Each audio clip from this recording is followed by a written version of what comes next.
All right, one more time. Something is even if it reflects over the y-axis, and something is odd if it reflects over the origin, meaning it reflects over both the x and the y-axis.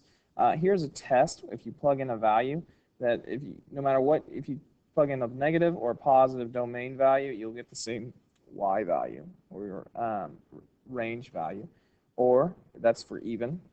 If it's odd, if you plug in for any domain value you plug in. If you plug in the opposite domain value, you'll get the opposite range value.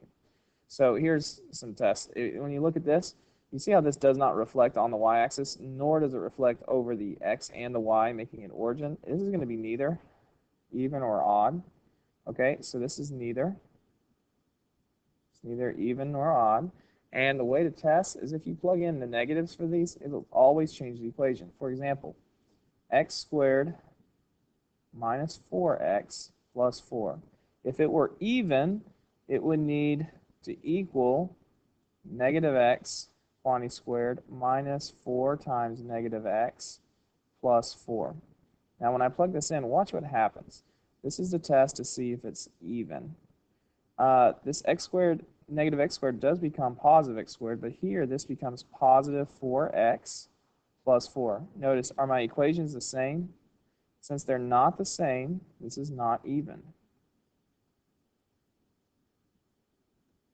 Okay, if I did the same test again, but this time I want to see if it's odd, what I would need, but really I've actually done it up here, that if I plug in negative x's, I need to get the exactly opposite equation. And you see how it's not even nor odd. Not even nor odd.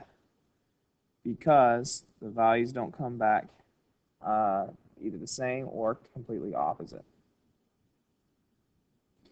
To make the notes make more sense, I've changed this to test for symmetry. To test, you just plug in a negative x value. Now let's try another one. This one appears to be even. This has even symmetry. So let's test it. We take the equation, which right now our equation is x squared minus 4. And if we want to test this, what you do is you plug in a negative anytime you see the x. So instead of just being x, it's going to be negative x squared minus 4. Well, when I work this out, what is negative x squared? It is still x squared. Notice how these two equations are now the same. So this means it is even because these two are equal. Here's a third example.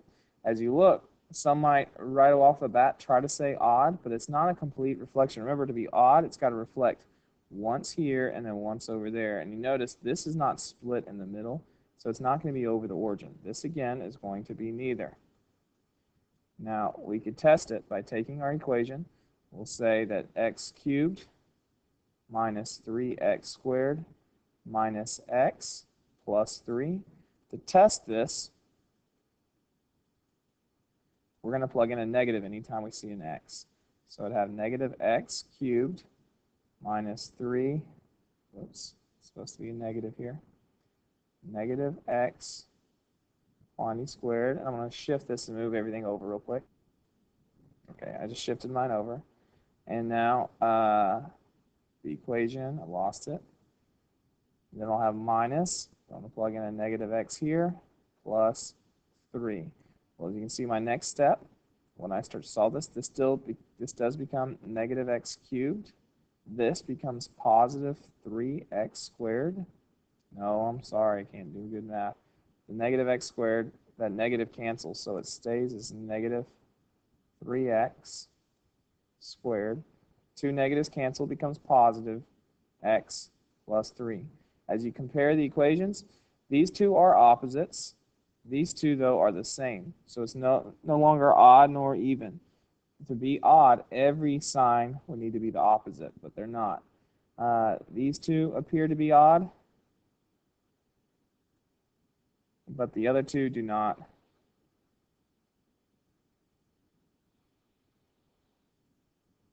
But these two are not odd.